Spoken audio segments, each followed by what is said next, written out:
What's up, everybody? Welcome to the PickSix podcast, CBS Sports Daily NFL podcast. I'm Will Brinson. I'm your host. This is the Early Odds Week 2 NFL podcast. Myself and John Breech. It is Sunday, September 12th while we're recording this. Maybe you're listening on Monday, September 13th. Either way, thanks for checking it out. John Breech, what's up, buddy? Brinson, I'm in a great mood. You know why, but I'm not going to tell you why because we all know why. Oh, we missed. I see that record scratch. He didn't miss. The Bengals kicker banged him a field goal, gave the Flying Breeches a much-needed Week 1 win over old friend Mike Zimmer. On this episode, we will look at an early preview of Week 2 odds. This is important because if you jump on these odds early, you'll get better numbers. For instance, you'd think that if you got the 52 on the Titans-Cardinals over last week, you'd be in great shape. Turns out you wouldn't be because the kicker missed. Oh, he missed. He missed a kick, and that under somehow 0 points in the fourth quarter, that loss. That was a tough L for yours truly, but by and large, a pretty good week on the betting front. Let's have another good one in Week 2. Coming up, of course, in the feed, our Sunday flagship program, their weekly recap show with myself, Breech, and Ryan Wilson. And you can watch this on YouTube. It will be up on YouTube immediately. If you watch on YouTube, like, comment, and subscribe. YouTube.com/PickSix. You'll get all our content earlier than you do through your podcast feed. So make sure and check that out. Breech, let's start with Thursday Night Football. The Giants are heading to Washington. There is a line on this. You can find them out on the internet right now. They're not up at every shop, but the Washington football team -4.5 against the Giants, even though it appears that Ryan Fitzpatrick could potentially miss time with what is described as a hip injury. Taylor Heineke filled it pretty admirably. Washington lost to the Chargers on Sunday. The Giants, though, got destroyed by the Broncos and looked like a team that is very susceptible to good defenses. So with that in mind, Washington -4.5, the over-under 43. What do you think about this game? I think this is a very fascinating game. As you said, the fact that there's a point spread on the board is somewhat surprising because usually when you see a starting quarterback go down, the odds makers just pull that thing as quickly as possible. But you know what? This is Ryan Fitzpatrick. This isn't Tom Brady or Patrick Mahomes. There's not going to be much of a downgrade at quarterback if Washington has to start Taylor Heineke. We saw him play against the Buccaneers in the playoffs last year. He almost pulled off an upset. He probably runs this offense almost as well as Fitzpatrick. I just think Ron Rivera liked that Fitzpatrick has almost 15 years of football knowledge out there. By the way, Taylor Heineke, that game against Tampa Bay, Steve Palazzo of PFF said that was the highest graded game by any quarterback in the playoffs last year. And look at what Tampa Bay's defense did the rest of that postseason. They terrorized everyone. Taylor Heineke, so the highest graded game of the playoffs came against the best defense. So, I think Taylor Heineke can go in there and have success. So I'm not even thinking about the quarterback position on Washington's end when I look at this game. You know what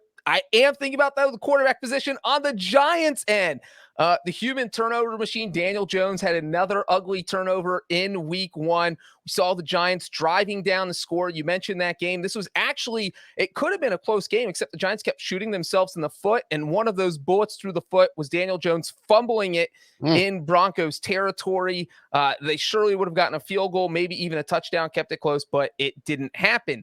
Now, the one thing that's weird, that as good as Washington's defense is, the one defense that Daniel Jones always plays well against is Washington. Yeah. Literally, Daniel Jones has 8 wins in his entire career. 4 of them have come against Washington. 50% of his wins against Washington. So this is the one game where he always comes out. He looks like Tom Brady. I don't know what it is about playing this team. And if Washington, when they're playing a non-divisional team, I like them a lot because their defense is hard to attack. We saw them do well against the Chargers. But when you're playing a divisional team, you never know. It just seems like Daniel Jones likes facing them. And you know what, Brinson? I am going to take the Giants to cover here, and I might even pick them to pull off the upset. Ooh, spicy. I don't know if I could go that far. I'll tell you, though, I would like to get in on the under here at 43. That would be my pick of these matchups. First of all, short week, Thursday night. At Washington, that field turf is really slow. I mean, just slow and sluggish, and you don't see a lot of scoring. The turnovers are a bit of a concern, but I think You'll see Jason Garrett be very conservative. You'll see Ron Rivera and Scott Turner be fairly conservative. I don't think they'll want to risk exposing Taylor Heineke to what is a pretty decent Giants front as well. Although Teddy Bridgewater was able to really throw all over him, and they could have had more points, honestly, that the Broncos could have. That was, and I think those two. I think the Broncos and Washington are fairly comparable. The only reason I don't back Washington is because of that the Danny Dimes thing. He just had scary against Ron Rivera or against Washington, I guess. So I will take the under in that game. Would probably lean to taking the points if it's over a field goal in a divisional matchup on a Thursday night between two low-scoring teams. The Bills are headed to play the Dolphins. Bills gagged against the Steelers on Sunday, and the Dolphins pulled off a shocking win in New England, taking down Bill Belichick and Mac Jones's debut. The Bills are 3.5-point favorites on the road in Miami. The over-under here, 47, Breech. You don't want to say a week 2 game is a must-win game, but if you're the Buffalo Bills, you are going to Miami this week, knowing that if you lose, you're 2 games out of first place 2 weeks into the season, which is hey, for those of us who took the Bills over 11.5 and 10.5, this is a must-win game. Yeah, this is panic time in Buffalo for the Buffalo bettors, for the coaching staff, for everyone who was backing the Bills this season. You got to be a little bit worried. They went out and they got punched in the mouth by the Steelers defense. It wasn't even like Pittsburgh went up and down the field. Steelers just made a couple big plays. They had a block punt for a touchdown. That's a Bills special teams disaster. And they bottled up the Bills offense. I thought the Bills defense did play pretty well in this game. And so I don't think the Bills offense is going to get bottled up 2 weeks in a row. I know that the Dolphins have a pretty good defense, but I mean, we saw what Buffalo did to them last year. It just seems like, again, Josh Allen, it feels like he's going to have a big game. I don't see Buffalo losing 2 in a row. And at 3.5 points, I think I'm going to take the Bills to cover. Okay. I just can't believe that the Dolphins did what they did. But the problem is that Dolphins defense was able to slow down the Patriots. And that's different than slowing down the Buffalo Bills. Buffalo there's a couple fluke plays. There's a block punt, right? Which led to a touchdown. Big Ben. It's just a wild second half turnaround for the Pittsburgh Steelers here. A huge win for Pittsburgh. I think I would lean towards the Bills as well. What I might like in this spot, though, Breech, is the under 47, because we saw the Dolphins are going to be fairly I don't know if they're extremely conservative, but they're just not really aggressive. And they're bringing in Jacoby Brissett. They're going for some short yardage stuff by sneaking Brissett as a quarterback. And the Bills early on in that game against Pittsburgh, it looked like that was a stone cold under. I mean, it was no scoring, and the Bills should have put up more points. And then all of a sudden they can't be come back on. That's a lot of road chalk for a division game, but I'm not sure I want to back the Dolphins. I will take the under in that one as well. The 49ers are headed to Philadelphia. 49ers had a scare against the Lions late on Sunday. A wild finish to that game, but the San Francisco was able to hold on. Philly, no such scare. Jalen Hurts would look fantastic. Almost won me a ton of money in DFS. Like at one point I was winning 50 grand in the afternoon session. Yeah. And then I ended up winning like $1,000. So that's cool. That's not bad, Brinson. No, but it looked like at any rate, I had a Hurts. I had double stacked Hurts with Devonta Smith and Jalen Reagor. And Reagor looks like he might be able to break out too. We'll get to it on the recap podcast, but I'm a little worried we might owe some apologies to Debo over the course of this season. Let's just put it at that. Anyway, 49ers -3 at the Eagles, over under 48. What say you, Breech? Well, and we will also talk about on the recap podcast how you should spend that $1,000, like getting Jalen Hurts tattoo for Debo. But for, you know what? This game is interesting. I think this is one of the most fascinating point spreads coming up in week 2 that we've seen. Because look, the Philadelphia Eagles, I have no idea what to make of them. Are they that good, or are the Falcons that bad, or is it somewhere in between? I think right now I feel like it's somewhere in between. The Falcons aren't great. So they were a very beatable team. And you know what good teams do? They beat very beatable teams. And so that's what we saw. I actually thought the Eagles offense looked a lot better than we probably thought they were going to be. Everybody was a little low on the Eagles this year, except for Debo. And so I liked them. But then you look at the 49ers, and for 58 minutes on Sunday, they looked like the best team in the NFL. It looked like they were going to just blow out the Lions. And then somehow they just had a total meltdown the final 2 minutes and almost blew a 41-17 lead. And so I think what I make of this game is that, look, we have an West Coast team, 10 a.m. start, East Coast. I think Philadelphia is better than Detroit. I think the Eagles are going to give the 49ers some trouble. And you know what? I love a good home underdog who's coming off a big win. So I am going to take the Eagles to cover. Not sure who I'm going to pick straight up yet, but definitely the Eagles to cover. I think I would probably lean that way as well in this one. That's 3 points is a lot for a team that was going to have its home debut. The 49ers showed they were vulnerable to you can put up points on them. Great, it was garbage time. I mean, the 49ers were lighting them up. I'm a little worried, too, about Jimmy Garoppolo, and he played okay, and they rotated Trey Lance in there. Trey Lance just, anyway, I'm a little worried about them, even with a good offensive line, against that Eagles defensive front because they were swarming the Falcons on Sunday. So I think I like the over in this game as well. Anything under 50, the 49ers are going to put up a bunch of points, and I think you're going to see the Eagles be able to do the same as well. Jalen Hurts is just difficult to defend. Nick Sirianni's offense looked good. So lean towards the over here right now, probably lean towards the Eagles as well. Coming also, Cowboys at Chargers. The Chargers pulled off a win against Washington. Cowboys, of course, lost on Thursday night in week 1. Chargers -3, over under 52, Breech. Yeah, I like this game. You know what? Look, we saw what the Chargers did to Washington. They went up and down the field. Washington's supposed to be one of the best defenses in football. They couldn't stop Justin Herbert. That game probably could have been a blowout if the Chargers' red zone offense was any good. They were inside the 20-yard line 6 times, only scored 2 touchdowns because they had 2 ugly turnovers, both by Justin Herbert, 1 interception, 1 fumble, and then settled for 2 field goals. If you punch the ball in the end zone 1 or 2 more times, just go 4 of 6 in the red zone, all of a sudden this game's a blowout. So I think the Chargers, if they can do that against Washington's defense, I think they're going to be able to put up big numbers against the Cowboys defense. So the question is, can the Cowboys put up a lot of points on the Chargers defense? I was shocked at how well the Cowboys played against the Buccaneers. I think they are going to be able to move the ball. I think this game is going to be a shootout. But the one thing I will say is that the Chargers have a better secondary right now than probably the Buccaneers. You have Derwin James, you have Chris Harris, you have guys who can match up with all the Cowboys' weapons, and I think that is going to be the advantage. I'm going to take the Chargers to cover here. Yeah, the only concern I would have with the Chargers and them covered, and this year Adderley in that secondary as well, Asante Samuel Jr., they definitely have players on defense. My only concern is that game may very well be a situation for the Chargers where they're facing a distinct home field disadvantage in the form of lots of Cowboys fans coming in. So we'll see about that. But neither here nor there. At any rate, this is something you got to bet the over now.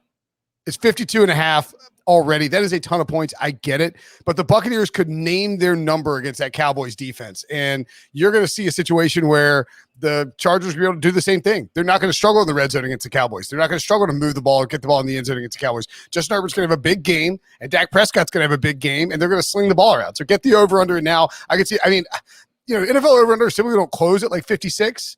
But we are seeing a distinct lack of holding this year already, I feel like. And I would expect that we see plenty of points in this one. So give me the over in that game. Probably lean towards the Chargers as well. Vikings at Cardinals. Cardinals -2.5. Over under 51. The Cardinals coming off a Kyler Murray is in the MVP conversation type of game. And the Vikings, of course, losing to the lowly Bengals. Yeah, I was a little surprised at how close this point spread was. If you watched the Vikings play on Sunday, obviously I did because they were playing the Bengals. Their offensive line got beat up by the Bengals. The Bengals, who had one of the worst defenses in football last year, who couldn't put any pressure on anyone, was just barging through the Vikings O-line. It was ugly. And then you look at the Cardinals did on Sunday. You know what they did? They beat up an okay offensive line in Tennessee. Chandler Jones was so good that he got Taylor Lewan benched with it. Chandler Jones, 3 sacks in the first quarter, 5 sacks overall. I have no idea how the Vikings are going to protect Kirk Cousins here. I think this one could actually get pretty ugly. I have a hard time seeing how, unless Dalvin Cook goes off for 120, 130, 140 yards, something like that, I don't think this game's going to be close. So at 2.5 points, maybe I am just reading this completely wrong, but this is probably, out of all the point spreads we're talking about today, the game I love the most is the Cardinals covering here. Yeah, I would agree with you there. I think you take the Cardinals here. Arizona I don't know that Cliff Kingsbury's fixed everything, but the defense is clearly a lot better. Chandler Jones 5 sacks, against the Titans, and I mean Taylor Lewan tweeted out afterwards like, he kicked my ass. Like I don't know what you want. I don't know what you want me to do. Like I got my ass kicked. We all saw it. yeah. It's like, yeah, we know, Taylor. Again, I know I'm playing all these over unders. I tend to look towards the over here as well. I need to go back and look at the pace for these guys because I do believe both of these teams could potentially get a little sluggish just in terms of how they moved up and down the field, but Arizona is typically really aggressive early, and then will sort of slow down and try to be, a little more methodical and run clock. And they didn't do that as much against the Titans. They were willing to just keep cutting loose. And Minnesota, the key is to get this over. Arizona needs to score first, and then Arizona needs a lead, and Minnesota will put up points coming back, even against an impressive defense. But yeah, I think Cardinals, you lock that in as early as possible. Titans at the Seahawks. Seahawks -5.5. The over-under 52.5. The Titans were miz on Sunday against the Cardinals, 13 points total, whereas the Seahawks were fantastic. Pete Carroll said afterwards that he's never seen a cohesion between a quarterback and an offensive coordinator like Russell Wilson and Shane Waldron. Seattle whipped up on Indy, looked great on offense, reminded me a lot of last year, and that's why they're heavily favored here, Breech. Yeah, I've literally, in the 9 years I've been covering the NFL for CBS Sports, I have never seen Seahawks fans praising their offensive coordinator on Twitter. And that's what was happening in this game. I couldn't believe it.